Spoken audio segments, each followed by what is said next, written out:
खुलुमबाय बड'लेण्ड रादाब नायगिरि बयनिसिमबो फुंबिलिनि गोजोन हामलायथि बावहरबाय। दिनै 8 एप्रिल 2025 मायथाइनि सानसेनि फानजामुथियाव थानाय राशिफोरखौ फरायथिनो लाबाय। मेष राशि गोसोआव गोदान मिजिं जायगा लागोन। मोजां हाबा मावनानै गावनि आरो नखरनि गोनांथिफोरखौ सुफुंनो हागोन। बृष राशि बराद गाज्रि, साना जेंनाजों बुंफबगोन। मावनो लानाय खामानिफोरा आद्रा थालांगोन। मिथुन राशि गियान सोरजिना लानो हागोन। बयजोंबो मान होजागोन। बिमा बिफाखौ गोग्गा होनो हागोन। कर्कट राशि नंखाय बाथ्रानि थाखाय दावराव दावसि जानो हागौ। सोमोन्दो नागारलायनो हागौ। बयजोंबो फोथाय खेबस' खालामजागोन। सिंह राशि नखराव माइनाव साफिगोन। रां बांगोन। बयजोंबो अनज्लायनानै थानो हागोन। कन्या राशि खैफोदनिफ्राय रैखा मोननो गिदिर जयग' फुजा होनांगोन। दुखुथिया सुबुंनो दान होयोब्ला गोसोआ गोजोन मोनगोन। तुला राशि फालांगियाव गुलाय गुजाय नुजाथिगोन। बिसि फिसायनि गेजेराव गोजोन गैयै थासारि जागोन। सिखिरि सुबुंफोरजों निन्दा खालामजागोन। वृश्चिक राशि नंखाय फिसा बाथ्रानि थाखायनो सोंखारि जागोन। सुथुर बांगोन। सांग्राङै हान्थिनांगोन। धनु राशि गोसोनि साननायफोरा मोगथां महर मोनगोन। नांगौमानिखौ मोनफुंजोबगोन। साना गोजोन खुसियै बारलांगोन। मकर राशि मोननांगौ रां दाहारफोरखौ मोनफुंजोबनो हागोन। गोनांथिनि मुवाफोरखौ सोरजिनानै लानो हागोन। रां दोनथुमनो हागोन।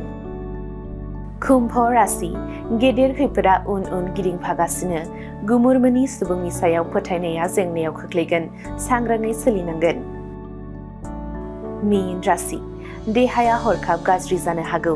गोजोन गैयै थासारि सोमजिगोन। नखराव रांनि आंखाल नुजाथिनो हागौ। दिनैनि राशि फरायथिनाया एसेनोसै। बेजों लोगोसेनो दिनैनि साना बुहुमनि साफ्रोमबो सुबुंफोरनि थाखाय गाहाम जाथों, बेनि थाखाय बड'लेण्ड रादाब नखरनि जानानै इसोरनि खाथियाव आरज गाबनाय थाबाय। गोजोन्थों। बिरखं गाथोननि सोमोन्दै सोलोंथाइ लानो गोसो गुदुं लाइमोनफोरनि थाखाय मोजां रादाब। गोजान जायगाफोराव थांनानै गोबां रां खरसा खालामना सोलोंथाइ लानांगौनि गोनांथि गैलिया। दानिया उदालगुरि टाउन रामजानकि सकनि हटेल फामि पेलेसनि 4th फ्ल'राव बोसोरसेनि फोरोंथाय होनो थाखाय लोगोआरि जाना आपग्रेड एभिएशन एकाडेमिया नोंथांमोननि थाखाय मोजां खाबु लानानै फैबाय। Cabin crew, ground staff, cargo executive, airport retail utility, airport management आरो हस्पिटालिटी मेनेजमेन्टनि थाखायबो इन्टारभिउ होनो हानायनि फोरोंथाय होयो आपग्रेड एभिएशन एकाडेमियाव।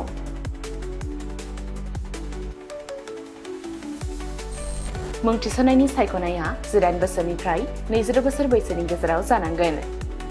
गोसो गुदुं बिजाथिफोरा सोलाद लानो थाखाय स्क्रिनाव होनाय जानबुं अनजिमा 9678360226 आव कल खालामनो हागोन।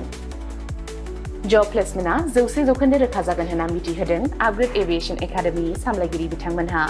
बेजों लोगोसेनो बिरखं दावबायनाय, एभिएशन, दावबायग्रा थावनि टुरिजम आरो आलासि सिबिग्रा थावनि हस्पिटालिटी बे मोनथाम फोथाराव रोखायै खामानि नागिरना होनो एबा प्लेसमेन्ट होनो हागोन होनना रोखा खालामना होदों एकाडेमि सामलायगिरि बिथांमोनहा।